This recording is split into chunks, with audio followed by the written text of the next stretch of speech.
The day my husband's first love got engaged, he proposed to me in the pouring rain. Back then, his face was full of despair, and I didn't hesitate to reach out and pull him up. But James regretted it. After we got married, he told me he didn't love me, though he wouldn't abandon me either. He also said I was a stain on his life he could never erase. Finally, I decided to give up on this hopeless marriage. But James, his eyes red, held me tight and sobbed, "Emily, I won't let you go. Even if you die, you'll die by my side." Carrying a thermos into James's company, I was stopped by a new security guard. He didn't recognize me and didn't believe who I was. Left with no choice, I reluctantly called James.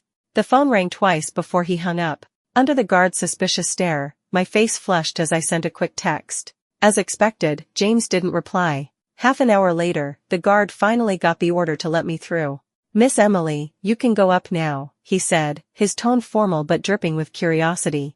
I mumbled a shy thank you and hurried into the elevator. Behind me, the guard muttered under his breath, "The president's wife? James has terrible taste. She's no match for her." In James's office, I saw the stunning woman in front of me and understood what the guard meant. Compared to the old photo in James's wallet, she'd shed her youthful innocence and blossomed into someone even more mature and captivating. But right now, her exquisite face was icy with anger. Standing beside James, she didn't hold back. "James, since when are you so petty?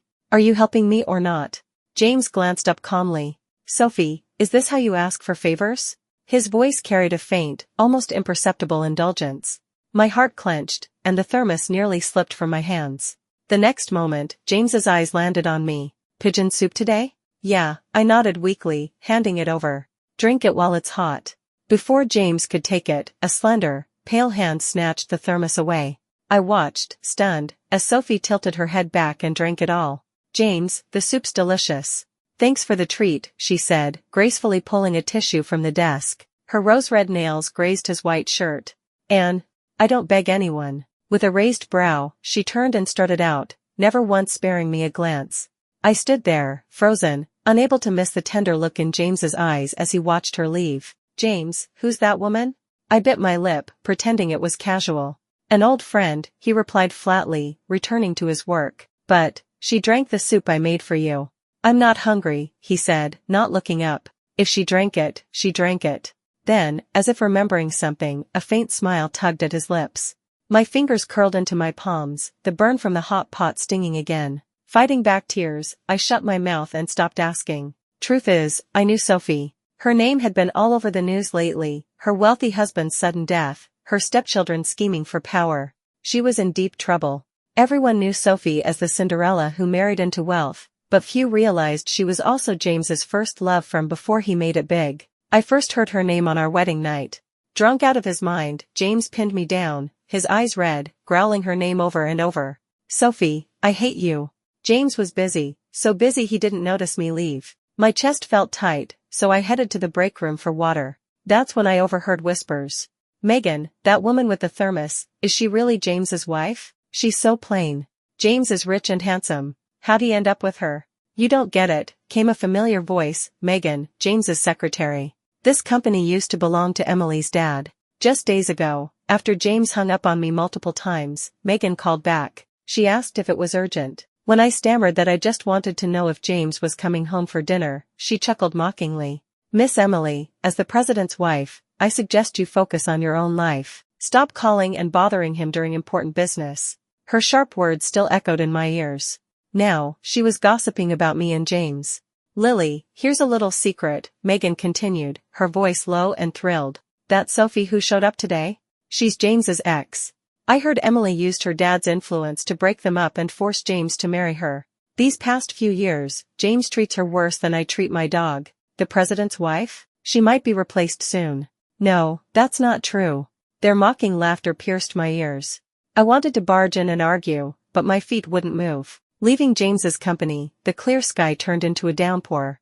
The guard who'd stopped me earlier offered an umbrella. I shook my head, gripped my thermos, and stepped into the rain. The day James and I got our marriage license, it poured like this too. The wind had blown my umbrella away, and that's when I saw him standing there, drenched and broken. He looked so sad. When I held my umbrella over him, he snapped out of it. "Emily." His voice was dazed, his face lost. "James, are you crying?" I blurted, staring at his red eyes. He didn't answer. He just looked at me, forcing a smile uglier than tears. Then, out of nowhere, he asked, "Emily, you like me, don't you?" Before I could respond, he dropped a bombshell. "Let's get married." His eyes brimmed with despair, like a drowning man who saw me as his only lifeline. Overwhelmed with joy and nerves, I ended my long, one-sided crush and became his wife. But later, I learned it was the day Sophie got engaged to her husband. James had been barred by security, waiting in the rain for his true love to turn back. She didn't, until the ceremony ended, and he found me. I wasn't his salvation. I was just a stain he couldn't scrub away. How come the lights are off? Late that night, I was zoned out on the couch when James came home. Maybe it was the drinks from his business dinner, but his handsome face was flushed. He tugged off his tie with a lazy, sexy air, the kind that still made my heart skip, no matter how many years passed. Seeing me gawking, a flicker of disdain crossed his eyes, quickly replaced by desire. "You showered?" he asked, an invitation in his tone. I snapped back to reality, pushing him away as he leaned in. The sharp pain in my hand made me wince. Seeing his face darken, I stammered, "Sorry. I'm on my period." It was a lie. My period ended a week ago. I just didn't want him to see the bruises on my arm from a blood draw. He never cared enough to notice my excuses anyway. I figured that'd be it for the night. But then James grabbed my wrist. The ugly burn on my palm stared back at him. He frowned. "What happened?" "Nothing. I just burned myself making soup this afternoon." "Emily, can stupidity spread to your hands too?" He sighed, exhausted. "I don't know what you're even good at." His casual jab sank into me. Before I could react, he turned and walked off, not sparing me another glance. "Give me your hand." When James came back with iodine and cotton swabs, my eyes welled up, tears finally spilling over. He froze. Besides the day my dad's funeral happened, he'd never seen me cry like this. A hint of panic flashed in his stunned eyes. "All right, stop crying," he sighed, pulling me into a warm embrace. His hand stiffly patted my back. My heart settled instantly. "Does it hurt?" I shook my head. His frown deepened, confused. "Then why are you crying, Emily?" For once, he waited patiently for my answer. I wanted to tell him his sudden tenderness ripped open my buried grievances. I wanted to say there was a diagnosis in the nightstand I couldn't face. But I was sobbing too hard to speak, shaking my head as I choked on tears. Seeing me clamming up like a punching bag, James sighed again after a long pause. "All right, Emily, I was stressed earlier and spoke too harshly. Stop crying." He picked up a swab and gently dabbed my palm. The stinging cold made me flinch. "Hurt?" he asked, pausing. When I shook my head, he softened his touch even more. "It doesn't hurt," I managed, my sobs easing. Hesitating, I asked, Why were you in a bad mood?" "Work stuff. You wouldn't understand," he said, his tone edging into impatience again. I clamped my mouth shut, not daring to push further. James being this gentle was rare, and I wasn't dumb enough to ruin it. But the moment passed. "All done," he said, and I pulled my hand back, disappointed. Then he yanked me onto the couch, wrapping me in his arms. "I know," he chuckled, cutting off my protest about my period. "Just a hug. I'm not that much of a beast, Emily." The couch was small, and he tightened his grip. His chest pressed against my back, his heartbeat strong and steady. 3 years into our marriage, my husband was still full of life. But me? I'd already started my countdown. I nestled closer, and his breathing grew heavier. "Don't move," he growled, desire thick in his voice.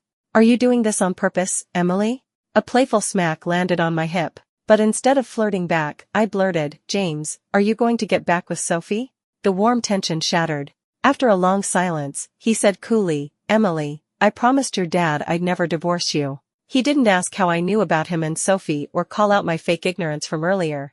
"Do you love me, James?" I pressed, desperate for an answer. This time, he stayed quiet. Silence was his last shred of courtesy. I used to think I could win him over someday. Now, even the heavens couldn't stand my obsession. "If I left you one day, James, would you be sad?" I broke the quiet, trying to sound casual. My heart twisted, aching with every breath. Even if he'd feel something for a pet after years, surely he'd feel a little for me, right? "You, leave me?" He laughed like it was a joke. "Where would you go? Can you even support yourself?" "Emily, I'm too lazy to even think about it. I've got the money my dad left me, more than I could spend in a lifetime," I shot back. "Besides, I won't need it much longer." Maybe it was the alcohol, but he missed my muttering. He always despised my clueless, unambitious ways. Such a spoiled princess with so little to show for it, he sneered. Just let me know if you're leaving. His warm embrace pulled away. James stood up, brushing me off without another word. Suddenly, James got insanely busy. Sometimes I'd wake up at night and hear his hushed voice from the study, "The Yuan family, Sophie." Every time those words drifted to me, I'd stare at the ceiling, sleepless again. One morning, he actually sat down for breakfast with me. As I served him a second bowl of porridge, I couldn't hold back. "James, are you helping Sophie now?" He paused slicing his toast, then looked at me openly. "Emily, I'm a businessman. If there's profit to be made, of course I want a piece." He didn't hide his ambition to grow his empire. But I knew he was lying. Lately, senior executives had called me, begging me to stop James from acting rashly. That's when I learned how murky the Yuan family waters were. James, who never took losing bets, was risking everything for Sophie. My heart felt gnawed at by ants. I lowered my head, murmuring, "Okay." A tear splashed onto my plate. James didn't notice. He finished quickly and got up to leave, but not before frowning at me. "Emily, why do you look so lifeless lately? Tonight's Mr. Gordon's birthday party. Clean yourself up. Don't embarrass me again." Mr. Gordon was a titan in Seattle's business world. His party was low-key, but the crowd was still big. I hated socializing. At the banquet, I clung to James's arm, barely keeping up. Then a soft voice called out, "James." Sophie swept in, her red deep V dress stealing every eye in the room. Ignoring them all, she glided straight to James, her smile sultry. "Can I have a dance?" "Why?" James teased, raising an eyebrow. My body stiffened. "Why play dumb, James?" Sophie smirked, tugging his tie flirtatiously. "With you here, I can't see anyone else." I saw the fire ignite in James's eyes. My grip on his arm tightened, but he brushed me off. "Miss Sophie, I'm honored," he said, taking her hand and kissing it lightly. He didn't glance at me once. Whispers buzzed around me, their stares like slaps. I stood rooted, watching them dance, so in sync, so intimate. Then a gasp broke through. "Miss, you're bleeding." Panicked, I covered my nose, but blood dripped onto my white dress, blooming like flowers from my life itself. The chatter drowned out the music, yet James never turned around. Tears mixed with blood, smearing my face. I fumbled in my bag for tissues, head down in shame. Suddenly, everything went dark, a jacket draped over my head. "Follow me," a voice said. A strange hand grabbed mine. I flinched, but he held tighter. When the light returned, I saw his face. "Ethan. Dr. Ethan?" It was the doctor who'd given me my diagnosis weeks ago. "Miss Emily, didn't you say you had no family left?" he asked, smirking as he caught my earlier lie. My parents are gone." As for James, I twisted my fingers, too ashamed to admit our hollow marriage. Ethan seemed to guess it anyway. He gave me a comforting smile, then said bluntly, "From what I see, having a husband like him is no different from having none. Have you told James about your condition?" I shook my head, pleading, "Please, Dr. Ethan, don't tell him yet." "What, you'll tell him when you're in a coffin," he deadpanned. His sharp tongue under that gentle face threw me off. I gaped, unable to respond. I didn't notice how my flustered look, red-eyed and lost, made me seem like a startled rabbit to him, or how his gaze darkened as I bit my lip. "Want some candy?" Ethan changed the subject, pulling one from nowhere. My slow brain couldn't keep up. Seeing me freeze with my mouth open, he grinned and popped it in. The rich milk flavor filled my mouth, sweet, yet it made me tear up. This time, he didn't tease. He just stood quietly until I calmed down, then said, "Emily, you missed your follow-up a few days ago. A patient like you needs supervision. Let's add each other as friends." His matter-of-fact tone left me no room to refuse. After swapping contacts, I realized I'd been out for nearly 20 minutes. James and Sophie's dance should have ended, but my phone was silent. Seeing my mood drop, Ethan frowned briefly, then brightened. "Emily, come with me." He grabbed my hand naturally, but I stiffened. It was only the second time a man besides my dad or James had touched me like this. Lost in thought, he led me through twists to a garden corner where a wooden swing stood. "Hop on," he said, patting it. When I was a kid, I'd come here whenever I was upset. A few swings, and my troubles flew away. I stared at him, noticing his dimples for the first time. Unlike James's sharp edges, Ethan's charm was softer, magnetic. "So, Emily, still feeling bad?" The swing swayed as I nodded slightly. "How about now?" He pushed harder. The breeze brushed my hair, and at the swing's peak, I couldn't help but smile at him. As it slowed, I started to get off, but Ethan pressed my shoulders down.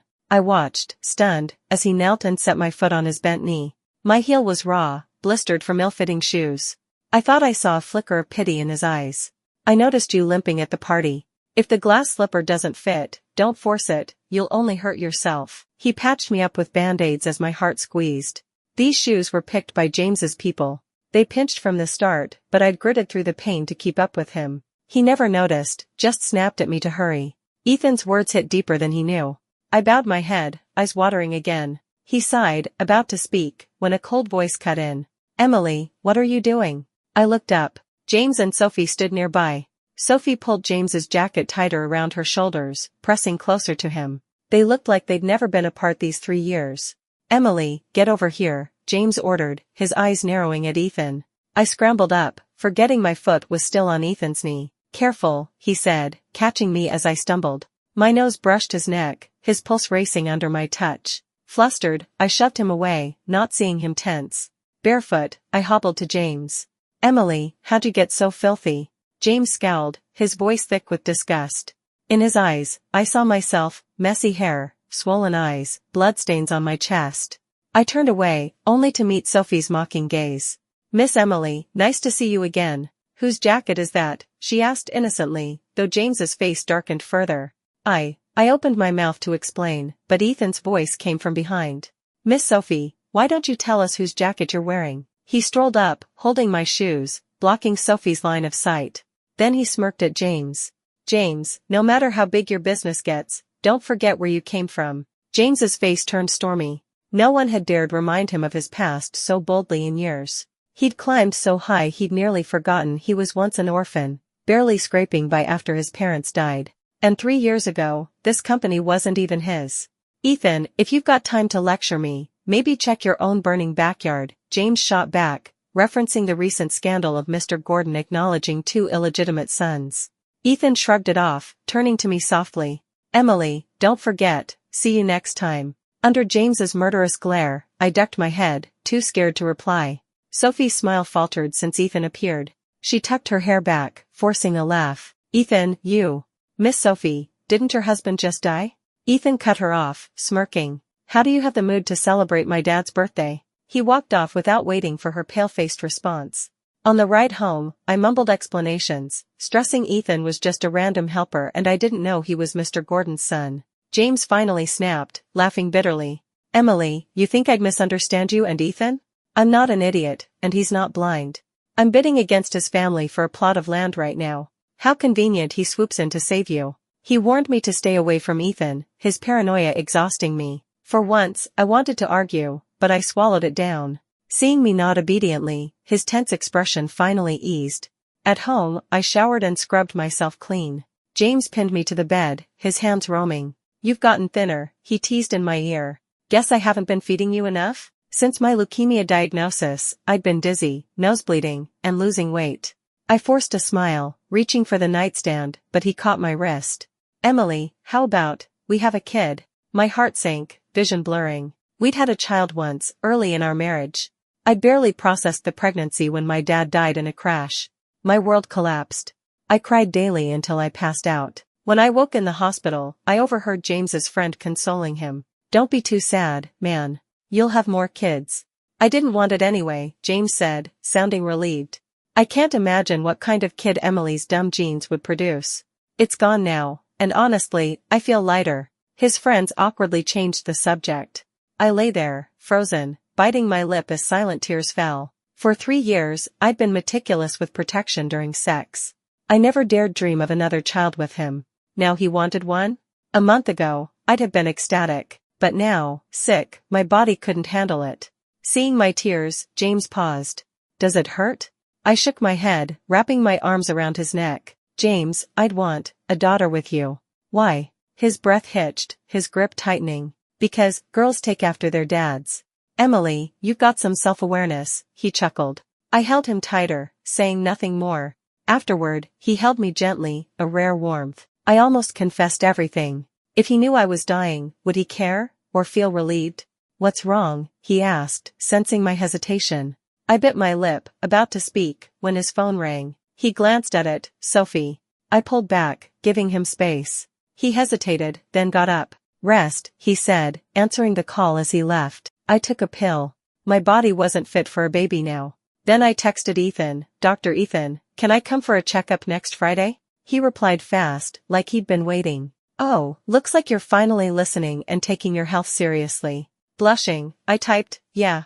I want to have a kid with James, so I need to get better. He didn't respond, probably busy. I lay in bed, forcing myself not to dwell on James and Sophie. He'd promised never to leave me, and now he wanted a baby. That was enough. I couldn't be greedy. But my heart still ached uncontrollably. Days later, James seemed swamped, putting our baby plans on hold. I was relieved, pills were wearing me down. Just as I braced myself to fight leukemia, an unexpected visitor shattered our fragile peace.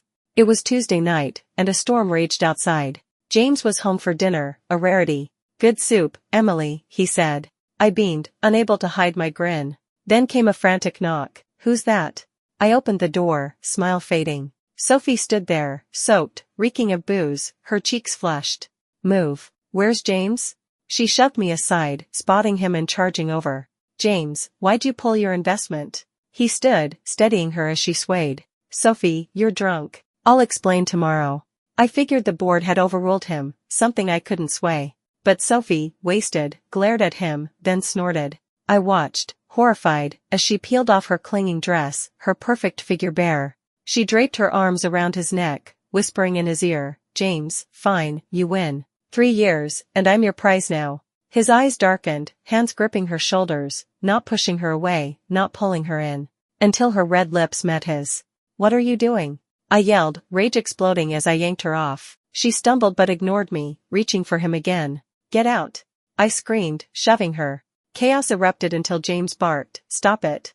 Sophie froze, but my momentum carried me forward, my hand slapping her face. Her cheek scratched, she turned, tears brimming. Emily, I told you to stop, can't you hear? James roared. I looked up, dazed, trying to explain, when he shoved me down. My knee smashed into the tile, pain buckling me. James draped his coat over Sophie. Upstairs, he said, his voice soft with concern, lifting her into his arms. She nestled into his chest, smirking triumphantly. Fury surged. I staggered up, limping to block him. James, you can't take her up there. For the first time, I said no to him. Emily, I'm just letting her rest, he said coldly, stepping forward. I spread my arms, shaking my head. This is my home. You can't. I wanted to remind him he'd promised no strangers here because of my social fears. But at my home, his face hardened. Your home? Emily, if it weren't for me, with your stupid head, your vulture relatives would have carved this place up the day after your dad died. So who do you think kept you in this cushy life as a fancy wife? I gaped, stunned. He sneered, what, speechless? When Sophie whimpered, he tightened his hold and marched upstairs without a second thought. Lightning split the night, thunder ringing in my ears. I looked around, the house felt alien, suffocating. If this wasn't my home anymore, where could I go? The rain was relentless, blinding. I wandered like a corpse, lost, until warm arms pulled me in. Emily, what are you doing? Are you trying to die? Anger mixed with care. Ethan. I mumbled, then blacked out. When I woke, I felt dry pajamas on me, disoriented. The housekeeper changed you, Ethan said from the bedside, his face blank. Emily, tomorrow's your checkup. What are you doing? I ducked my head, ashamed, as the night replayed in my mind. Seeing me falter, he pieced it together. So, you got kicked out of your own house? His voice simmered with rage. I flinched, shaking my head. No. I left on my own. Emily, he sighed, his gaze complex. Did James put a spell on you? How can you be so devoted to him? Maybe the night broke me, but under his stare, I wanted to spill everything. I twisted the blanket, then shook my head. No spell. He saved my life. My mom died giving birth to me. Growing up, Dad was busy with business and didn't know the nanny abused me. By the time he found out, I was too scared to connect with anyone. In high school, my awkwardness made me a target for bullies. I sank into depression and anxiety. One day, I cut my wrists at home, only for James, who'd doubled back, to find me. He'd been my tutor then, funded by Dad for a decade, headed to a top college. He was cold, distant, but that day, he held me tight and ran me to the hospital. His warmth shocked me. Later, he dealt with my school tormentors. Emily, you're the most pathetic rich girl I've ever met, he said, ruffling my hair. Tell me if anyone bothers you again. Sunlight lit his chiseled face, and I fell hard, hiding my crush. Until one day, as he napped, I impulsively kissed him. He woke, stared, and left, only to ask later, "Emily, what do girls like? My girlfriend's birthday is coming up. Help me pick something." He'd noticed the kiss and gently rejected me. I don't remember how I said goodbye. I just cried into my pillow all night. "So you really broke James and Sophie up and forced him to marry you?" Ethan frowned, studying me. "No," I shook my head, the memory stinging. "Sophie dumped him. That's why he asked me to get married the day she got engaged." Ethan's eyes widened, then he groaned. "Emily, he doesn't love you. Why bet your life on him? You're the dumbest woman I've ever met." I'd wanted him to wake me up, but his bluntness still cut. Tears fell again. "Okay, stop crying," he muttered, lifting my chin. His soft eyes locked on mine. "People who care don't make you cry. Those who don't, you could cry blind and they'd still ignore you. So don't cry for James, or me. It hurts me to see it." My phone stayed silent all night. The next day, Ethan dropped me home. "Ethan, thank you, and please help with the lawyer," I said, avoiding his eyes. Last night, after he said he'd hurt for me, the air turned charged. I'd feigned a headache and lain down, heart pounding. I had no one else, only Ethan could help, so I played dumb to dodge his feelings. "Emily, call me when you're packed," he said, but a hospital call pulled him away. I exhaled in relief. Home felt stranger after a night away. James and Sophie were gone, the bed neat. I started packing. This house was my dad's wedding gift to us. 3 years, and all I wanted fit in one suitcase. The door creaked. Footsteps neared. "Emily, what are you doing?" James stood there, puzzled, maybe regretful. I kept packing, not looking up. "James, I'm moving out." "Where?" I didn't know, so I stayed quiet. After a long silence, he sighed. "Emily, last night, A sharp slap cut him off. His cheek reddened as he stared, shocked I'd hit him. "James, I don't want to talk about last night," I said, stepping back, hands guarding my chest. For the first time, I met his gaze calmly. "And don't touch me. I feel dirty." "Emily, are you sick?" His face darkened. "Nothing happened with Sophie last night. What's with the tantrum?" "Yeah. I am sick," I murmured, ignoring the rest. Silence stretched, his breathing heavy with anger. Finally, he snorted, stormed to the study, and slammed the door. I rubbed my eyes and finished packing. 20 minutes later, I knocked on the study door. 5 years of pining, 3 of marriage, it was time to say goodbye. "Still here?" He sneered at my suitcase. "James, you once said to tell you if I left," I said, forcing a smile for dignity. "I'm consulting a lawyer about divorce. It won't take long. I'm going now, goodbye." His expression soured with every word. He didn't speak, just stared. I pushed my suitcase to the stairs, but he yanked my arm. The bag tumbled down, spilling everywhere. "Emily, enough. Divorce, running away. Are you going to play every dramatic act in the book?" "James, let go." Years of hurt turned to fury. Tears burst free. "I'm not throwing a fit. I'm exhausted. Please, let me go." Seeing me break down, he froze. He opened his mouth, then gasped. "Emily, you." Blood trickled from my nose, staining his hand. He recoiled. I bolted to the bathroom, but it flowed too fast, pooling red in the sink. "Emily, what's wrong?" His voice trembled behind me. "James, my diagnosis is in the second drawer of the nightstand." "You're right, I'm sick." Fatigue drowned me. I wiped my face, brushing past him without a word. Downstairs, I repacked my scattered things. James emerged, clutching the report, mid-stage leukemia. He stood before me, but I wouldn't look up. Then trembling arms pulled me close, so tight it felt like he feared I'd vanish. "Emily. Emily," his choked sobs wet my neck. "I'm sorry, Emily, I'm sorry." His red eyes brimmed with pain and regret. I didn't know. All those calls that day were about this. In 3 years, I'd never bothered him at work. But the day I got diagnosed, I'd called frantically, hung up on every time. Megan called back, and too ashamed to admit the truth, I'd lied, earning her scorn. James never asked. His apologies kept coming, his grief raw, as if he hadn't been the one ignoring me all this time. I thought of Ethan's words, "Only those who love you care about your tears." Once, James crying for Sophie broke me. Now, his tears for me left me numb. He wouldn't let me leave, calling every doctor he knew. "Emily, don't be scared. I'll find the best to cure you. Please, don't go." His tender touch almost fooled me into thinking he loved me. I turned away, texting Ethan from the bathroom. "Ethan, James knows I'm sick. He's home. Can you get him out somehow?" I couldn't stay, but I couldn't escape alone. Half an hour later, I faked sleep. James got an urgent call and left. I grabbed my suitcase and opened the door, only to find Ethan there. "Ethan, why are you here?" I stammered. I'd only wanted his help, not him in person. "Emily, how far do you think you'd get alone?" "Half a day, and James would drag you back. He's too sharp, you won't get another shot like this." "Then, what do I do?" Panic rose. I didn't catch his sly smile. "Come with me. I'll make sure he doesn't find you. Plus, I'm your doctor, how can you heal without me?" He was right, but after sensing his feelings, I'd wanted distance. I pulled out a bank card. "Ethan, you've done so much. I don't know how to thank you. This has 50 million. Take it for now. Dad left me plenty, this was all I had to offer." Ethan stared, silent. "Too little?" I reached for another card, but he took it, tapping my forehead lightly. "Fine, Emily, I'll take it. Now will you come with me?" Ethan brought me to Boston, 1,000 miles from Seattle. I checked into a hospital for treatment, with him as my doctor. After each chemo session, he'd hold my hand, asking if it hurt, his eyes full of care. It hit me, I was finally someone's treasure. Maybe the pain wore me down, or maybe I'd grown used to seeking him out. I stopped pushing him away, leaning on him more. "Emily, try this, has my cooking improved?" 4 months in, he'd made me soup again. Tears splashed into the bowl. "Ethan, why are you so good to me? I'm not worth it, really." He tensed, then hugged me, exasperated yet tender. "Emily, I decide what's worth it. Can you stop undervaluing yourself?" My tears soaked his shirt.